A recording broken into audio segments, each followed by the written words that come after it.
नमस्कार, जय हिंद। एक बार फिर से आप सभी का स्वागत है और उम्मीद करता हूं कि आप सभी स्वस्थ और अच्छे होंगे। तो देखिए, राजस्थान इतिहास के इस सीरीज में आए न आए दिन हम राजस्थान के किसी महान व्यक्तित्व या कोई महान वीरांगना या इससे संबंधित कोई भी घटनाक्रम पढ़ते हैं।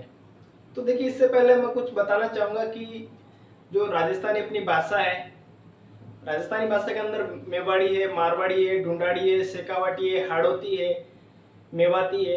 तो अलग अलग जगहों पर अलग अलग बोलियां बोली जाती है। और अपने राजस्थान में तो बोली के संबंध में ये कहा जाता है कि 4 कोस पर बदले पानी और 8 कोस पर बदले वाणी।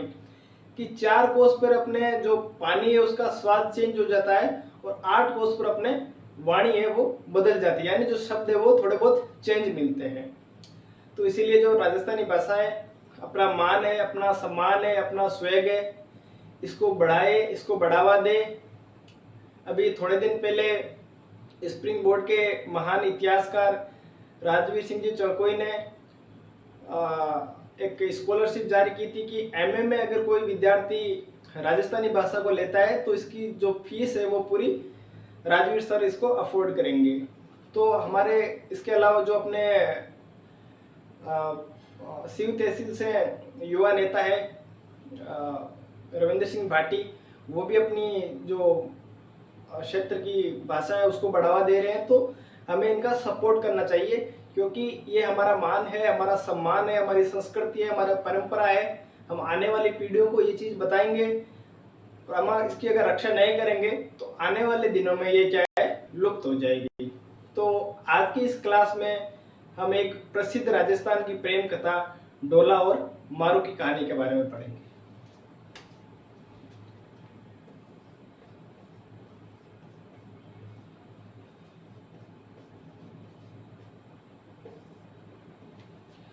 देखिए, हमें कहीं ना कहीं सुनने को मिल जाता है कि ढोला मारू की प्रेम कथा, ढोला मारू का दुआ, ये ढोला मारू की कवित। तो क्या कहानी है इसके पीछे, आइए जानते हैं। देखिए, पहले तो दो रियासत है, एक रियासत है मालवा और दूसरी रियासत है अपने पुगल। पुगल बीकानेर में एक रियासत है। तो आपने कभी ना कभी अपने बड़ेरों से, अपने दादाओं से, परदादाओं से सुना होगा कि पुराने टाइम में हम मालवा जाया करते थे, या कुछ गुस्से में भी कह देते हैं कि कहीं मान लो हमें काम भेजा है, वो काम नहीं हुआ तो कह देते कि कहीं भाई मालवे गए हो कि तुम, ठीक है। तो पुराने टाइम में देखिए, मालवा क्या है कि जो राजस्थान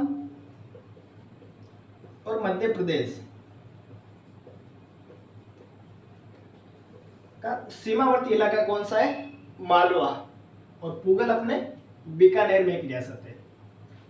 तो मालवा में क्या है कि पूरे वर्ष भर यहाँ पर नदियां चलती रहती है। तो यहाँ पर जो खान पान की चीजें पशुओं के लिए और आदमियों के लिए भी खेती की अच्छी व्यवस्था होती है।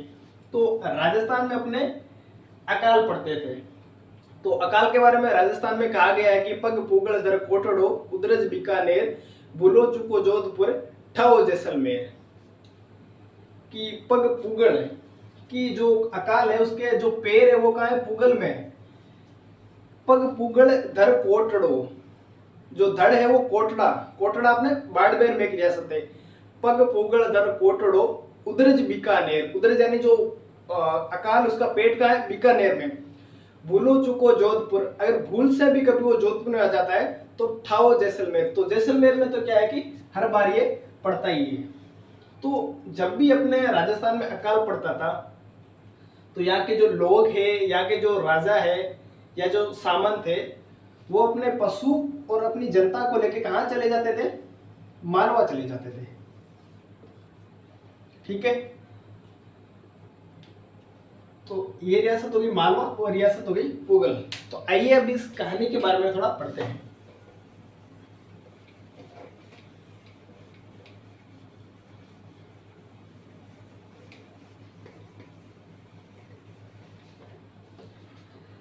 तो ऐसा हुआ कि अपने जो पुगल रियासत है उसमें भारी अकाल पड़ा, तो जो पुगल रियासत का जो राजा है वो अपने परिवार, अपनी जनता, अपने पशु और उसकी एक नवजात बेटी थी जो 1.5 वर्ष की थी, उसका नाम था मारू, उसको लेके मालवा चला जाता है। पुगल का राजा कहाँ जा रहा है? मालवा।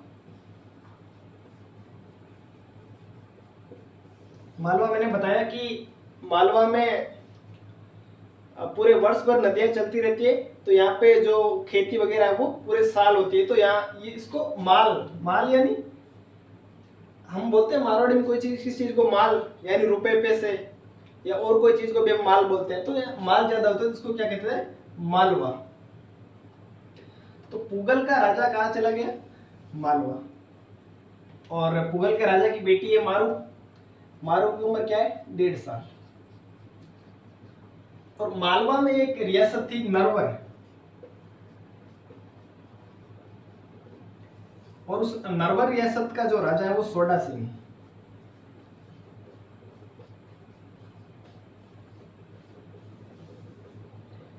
और सोडा सिंह के भी एक नवजात बेटा है, नाम है ढोला, उसकी उम्र है 3 साल। तो मालवा का जो राजा है सोडा सिंह, वो क्या करता है कि सुबह सुबह मॉर्निंग वॉक पे निकलता होगा घोड़े वोड़े लेके, तो वो डेली जाता होगा। तो उसने देखा कि कोई पुगल या बीकानेर रियासत से हमारे मालवा में कोई आदमी आए हुए हैं, पुगल या बीकानेर में अकाल पड़ने के कारण। ठीक है, तो 15-20 दिन लगातार उन आदमियों से मिलता रहा, तो जो पुगल वाले मारू के पिताजी है। तो फिर बातों बातों में इनको पता चला कि भाई इनके तो पुगल वालों की तो जो लड़की है वो 1.5 साल की है, जिसका नाम क्या है? मारू। और मालवा के जो सोडा सिंह है, सोडा सिंह का जो लड़का है कौन है? ढोला। इसकी उम्र कितनी है? 3 साल है। तो बातों ही बातों में इन्होंने रिश्ता कर लिया और ढोला और मारू का विवाह कर दिया जाता है। बाल विवाह है, आजकल तो नहीं होते, पुराने टाइम में बहुत प्रचलन में थे। तो ढोला और मारू की शादी कर दी जाती है, जिसमें ढोला की उम्र 3 साल है और मारू की उम्र है 1.5 साल। समय बीता, अपने पुगल में भी अच्छी बारिश हुई, यहाँ पर भी जमाना हुआ, तो जो पुगल का राजा है वो वापस मालवा से पुगल चला जाता है। ठीक है, और इसी कालांतर में जो ढोला है, ढोला के माता पिता की मृत्यु हो जाती है। तो ढोला जब बड़ा होता है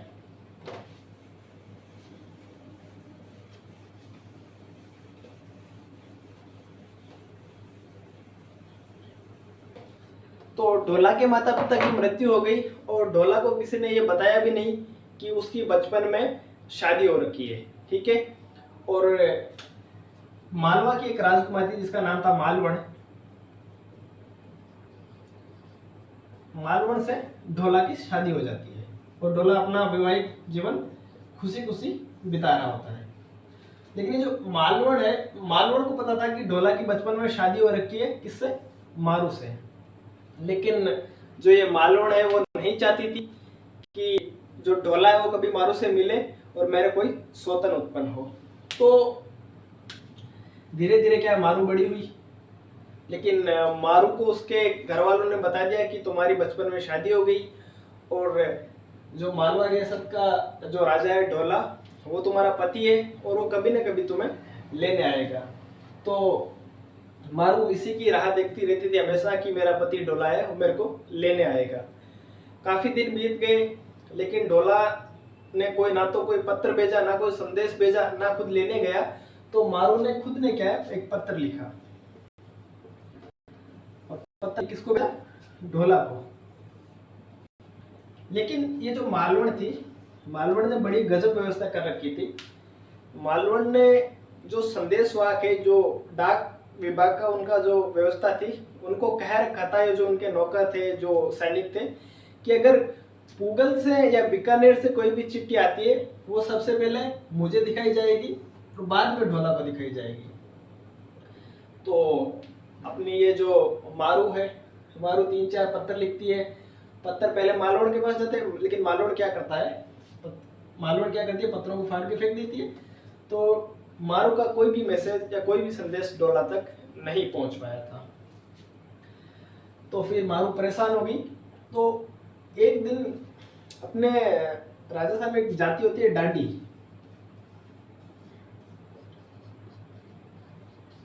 पुराने टाइम में ये क्या करते थे, गीत संगीत का काम करते थे। आज भी कभी कभी हमें ये देखने को मिल जाते हैं, क्योंकि यही चीजें हमारी परंपरा है, हमारी संस्कृति है। अगर हम इनको बचाएंगे, अपने आने वाली पीढ़ी को आगे बताएंगे, तो ये चीजें पीढ़ी दर पीढ़ी चलती रहेगी, नहीं तो ये चीजें खत्म हो जाएगी धीरे धीरे। तो दाढ़ी जाति के लोगों को बोला कि आप कहाँ जाओ, मालवा जाओ, और वहां मेरा पति है ढोला, उसको आप बताओ कि उसकी पत्नी है मारू और बचपन में उसकी शादी हो रखी है। तो ये दाढ़ी जाति के लोग गीत के रूप में, जिसे हम कहते हैं ढोला मारूरा कविता दोहा,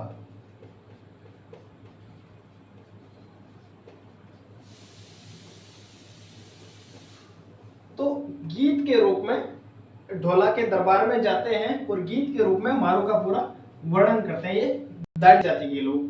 तब ढोला को पता चलता है कि मेरी भी एक पत्नी है जिसका नाम मारू है, वो मुगल की राजकुमारी है और उससे मेरी शादी बचपन में हो रखी है। तो ढोला तैयारी करता है जाने की कि अब मैं अपनी दूसरी पत्नी को लाऊंगा और अपने साथ रखूंगा। लेकिन ये जो मालवण है वो नहीं चाहती थी कि जो मारू है वो आए, क्योंकि ये आएगी तो जो इसकी प्रतिष्ठा है वो वैसे कम हो जाएगी, जो इसकी अभी दरबार में चलती थी या ढोला पर इसका जो अंकुश था वो कम हो जाएगा, क्योंकि नई नवेली जो पत्नी आएगी उसके प्रति ढोला का आकर्षण ज्यादा रहेगा। तो मालवण क्या करती है, ढोला को मना कर देती है। या कहीं कहीं तो ये लिखा है कि जो मालवण है इसने ढोला को एक कमरे में बंद कर दिया था और नहीं जाने दिया। और कहीं कहीं ये लिखा है कि उस टाइम बहुत ज्यादा गर्मी का सीजन था।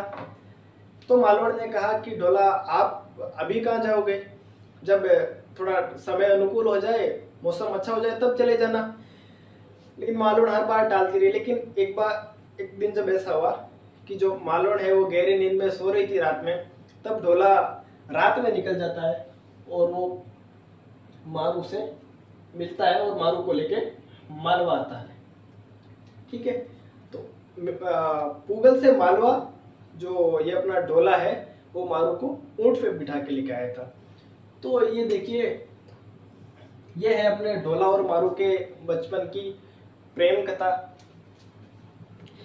कि किस प्रकार ये प्रेम कथा साकार हुई। और अपने जो डाडी जाति के लोग हैं जो गीत संगीत का काम करते हैं, उसके कारण ढोला और मारू आपस में मिल पाए। इनका जो बचपन का विवाह था वो, या जो इनका विवाह जीवन है वो सुचारू रूप से शुरू हुआ। तो हमें हर बार ही हमें देखने को मिलता है कि ढोला मारूरा दोहा,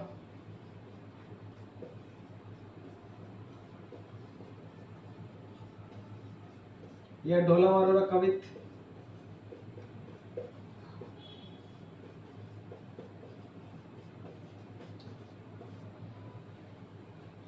तो देखिए एग्जाम पर्सपेक्टिव से ये चीज पूछा जा सकता है कि ढोला और मारू में ढोला का राजकुमार है, नरवर कहाँ पड़ता है, मालवा में, एमपी में। पूछा जा सकता है कि उस टाइम मारू कहाँ की राजकुमारी है, पूगल का है, बीकानेर रियासत में।